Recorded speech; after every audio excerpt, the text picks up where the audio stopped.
Tudo bem, Eliane? Bom dia. Bom dia, Carolina. Bom dia, ouvintes.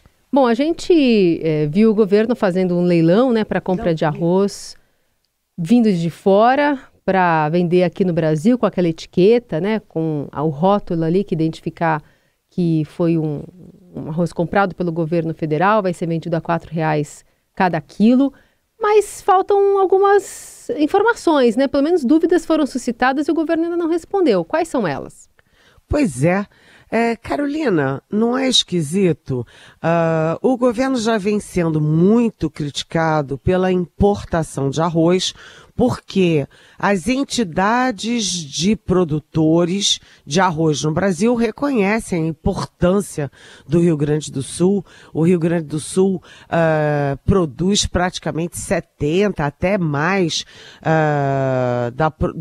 do consumo nacional, da produção nacional, mas aí fica uma coisa assim, as entidades dizem que os outros produtores do país são suficientes para abastecer o mercado.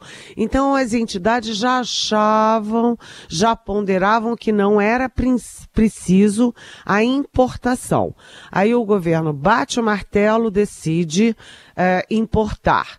Não apenas decide, como informa ao distinto público que os sacos de arroz que o governo importar terão o logo do governo informando, olha, foi arroz importado pelo governo federal, o que soa como anúncio eleitoral, num ano em que haverá eleições municipais.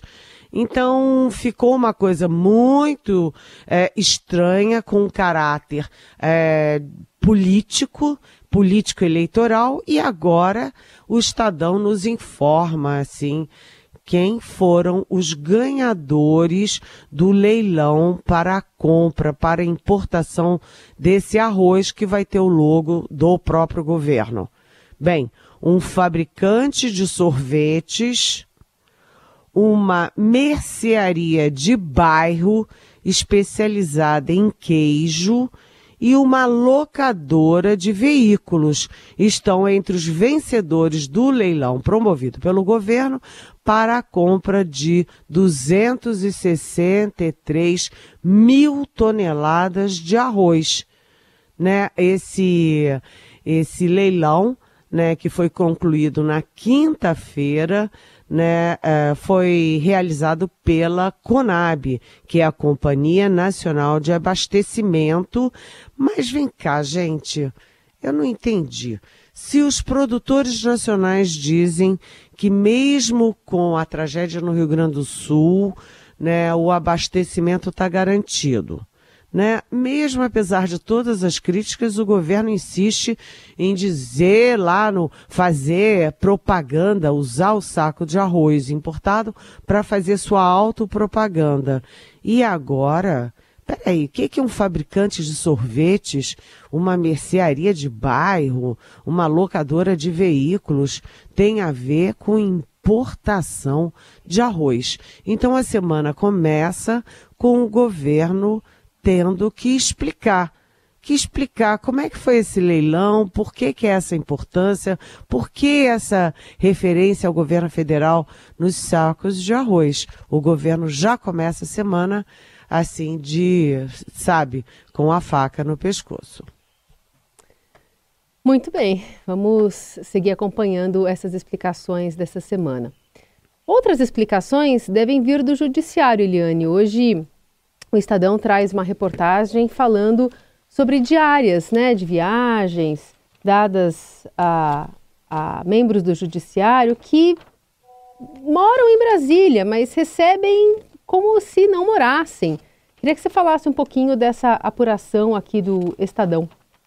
Pois mais uma apuração importantíssima do Estadão, porque é o seguinte, como é que é essa história, né? Das diárias. Como é que funciona isso? Então, o juiz mora em Brasília e ganha uma diária para vir para Brasília? para se deslocar de onde para Brasília. Então, fica a sensação, né, de que as diárias do judiciário são usadas, na verdade, para escamotear salários indiretos. Ou seja, na verdade, isso não é diária. Na verdade, isso é um salarinho escondido, dissimulado, e cá para nós não fica muito bem, nem fica muito bonito, nem fica muito engrandecedor, né, o judiciário usar jeitinhos para simular salários. R$10.600 por mês a mais, né, Eliane? Quanto? R$10.600. R$100 a mais, sabe, por mês. Quer dizer, isso é um salário. Quantos brasileiros, qual é a percentagem de brasileiros que recebem como salário total esse valor, R$10.000 por mês? Sabe, um percentual muito pequeno. E aí você tem outros penduricalhos que não são penduricalhos, né? O dinheirão que nós todos que pagamos impostos estamos pagando para os ministros do Supremo levarem seus seguranças em viagens, e inclusive em viagens internacionais.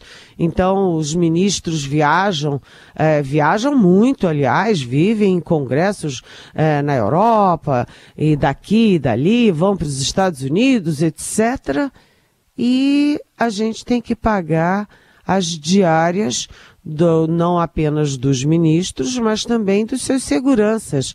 Quer dizer, virou um festival esse negócio de diária no judiciário. E o Estadão vem mostrando, uma atrás da outra, né, as diárias que são excessivas, desnecessárias e caríssimas. Ou seja, 3 adjetivos que cá para nós tem que ser explicados. E aí, como o Supremo, por exemplo, é a última instância, quem é que julga, quem é que analisa e quem é que diz não para o Supremo Tribunal Federal? Então, essas coisas é aquela velha história, sabe, Carolina?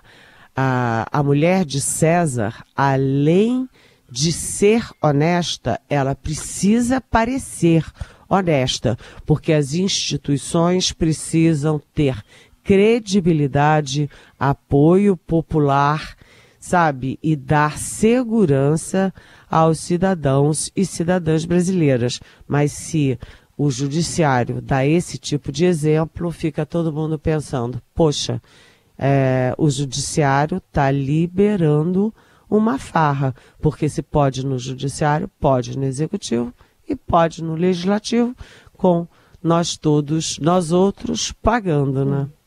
Essa reportagem do André Schauder está no portal do Estadão.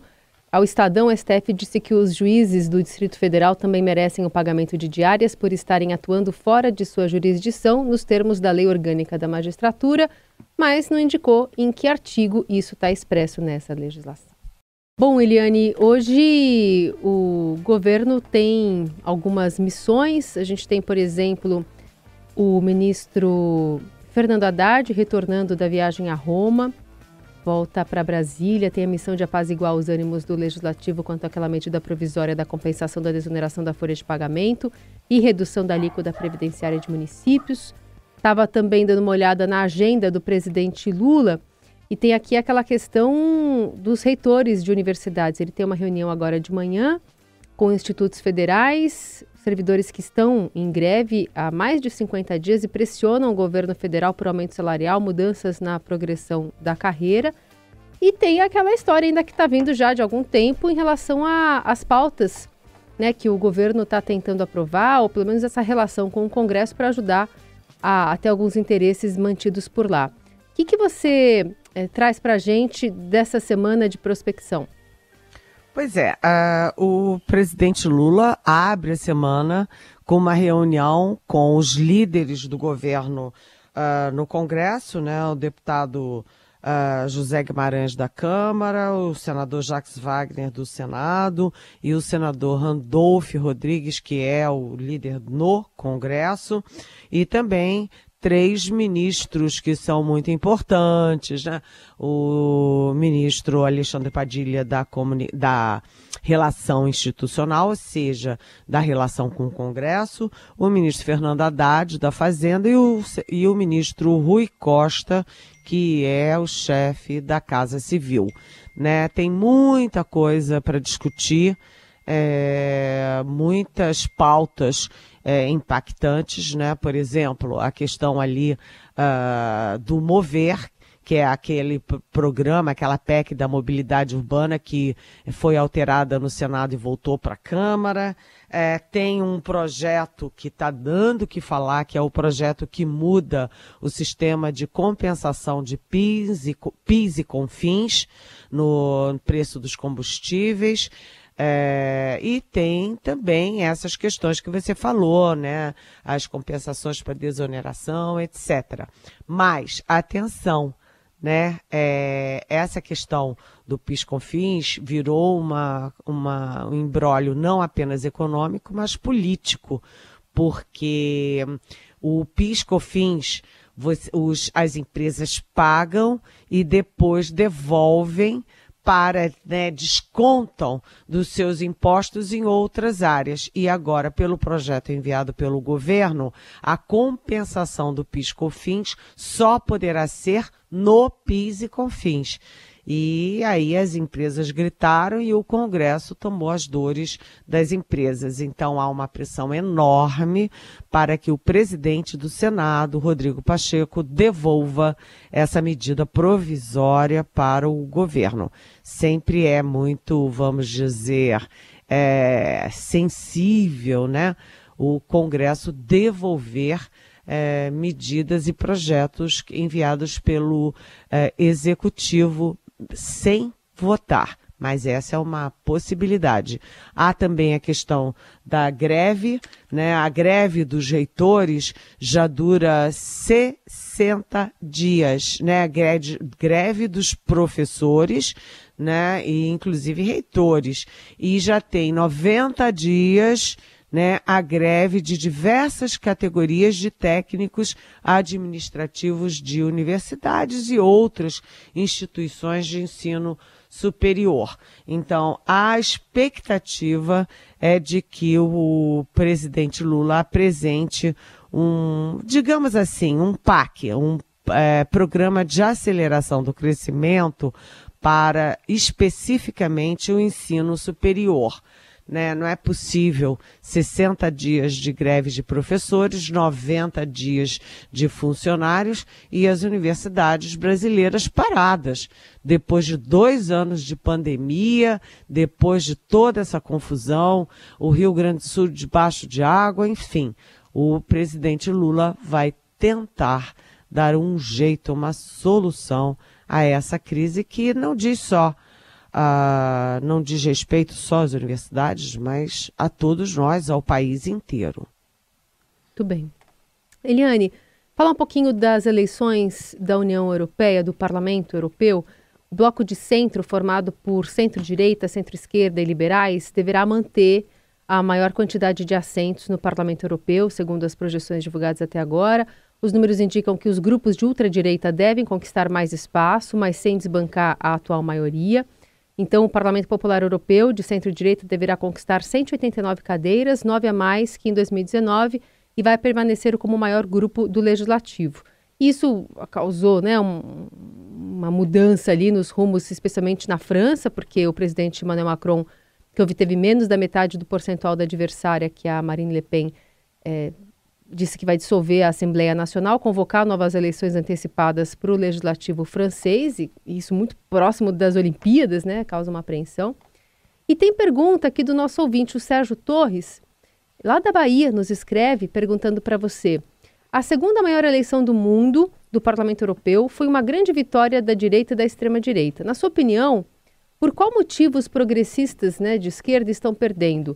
Imigração sem controle, família tradicional, cotas especiais para os menos favorecidos. penso também que o acordo do Mercosul vai ser muito difícil com esse parlamento. É verdade? Oi, bem-vindo, Sérgio, super bem-vindo, ótima pergunta, porque o que está acontecendo no Parlamento Europeu tem muito diretamente a ver com o Brasil, com o Mercosul, com o mundo todo. Afinal das contas, a Europa continua sendo a Europa, né? Então você vê o crescimento da extrema-direita, particularmente na Alemanha e na França, que são as duas maiores economias da Europa, né? E por trás disso tem o quê?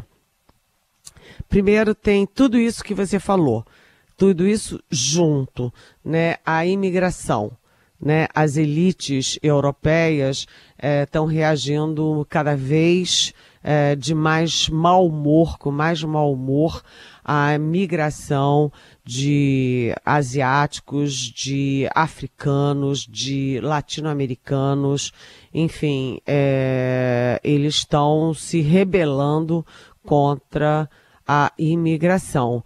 Eles acham que a imigração perturba, atrapalha, tira emprego, mas eles esquecem que são esses imigrantes que fazem todo o trabalho que eles, europeus, não querem fazer. As limpezas de casa, né, as limpezas, o trabalho pesado, etc., que são trabalhos de baixa remuneração e de alto esforço físico e mental, né? Então eles estão esquecendo, a elite europeia está esquecendo disso. Isso é uma questão. Outra questão é a questão de costumes, sim, né? Eles querem sempre, né, os conservadores, a elite conservadora quer sempre manter as coisas como estão e querem impedir o avanço, né, os avanços das sociedades no mundo inteiro. Então, são várias questões, né, e por trás disso, Sérgio, você tem também o quê? Você tem aquela, vamos dizer, oscilação, né? Aquela mudança, né? Entre esquerda e direita. Vem a esquerda e cuida bem da distribuição de renda, da questão social, etc., mas estoura as contas públicas, que depois têm efeitos sobre exatamente as pessoas mais pobres, porque vem aí inflação, vem aí juros altos, etc. Aí, quando a esquerda começa a ser criticada, vem a direita. O que a direita faz? Põe as contas públicas em ordem, né? Corta gastos, etc., etc., mas descuida da questão social tão importante, né? E aí, quando a direita começa a sofrer ataques, volta à esquerda. Isso são, a política anda em ondas, e a gente vê isso claramente na Espanha, na França, na própria Alemanha, em Portugal, na Espanha. E o que está acontecendo agora, nesse momento, no mundo inteiro, é um crescimento muito acentuado da extrema-direita, né? Uma tentativa de reação da extrema-esquerda e um centro asfixiado. O grande problema desses dois movimentos é que asfixiam o centro.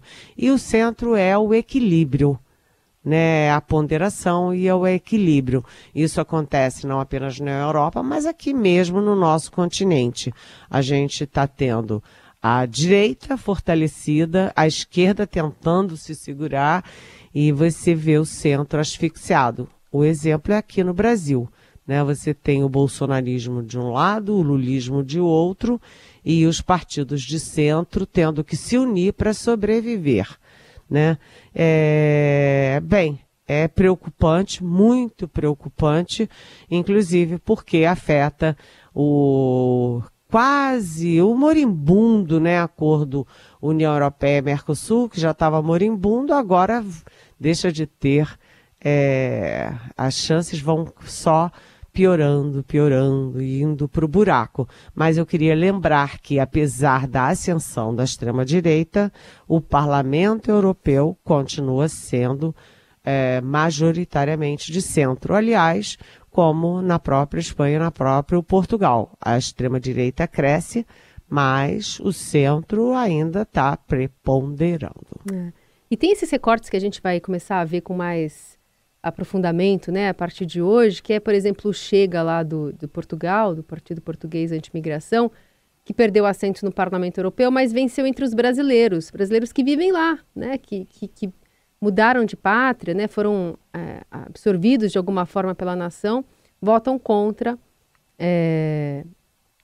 esse lado um pouco mais acolhedor, ou uma visão mais progressista sobre a política. Então, são diversas camadas para a gente analisar aí nos próximos dias, Eliane. Pois é, Carolina, e tem um lado cruel nessa história, porque é interessante isso, né? Os conservadores, a elite brasileira que migrou para Portugal, ela quer o direito de migrar, mas ela quer impedir que africanos e pobres latino-americanos também migrem. É mais ou menos como Donald Trump nos Estados Unidos, que é contra a imigração e é casado com uma imigrante da Eslovênia. É interessante. O que é bom para mim é bom para mim, mas eu não quero que todo mundo tenha o mesmo direito que eu tive. É isso. Boa lembrança.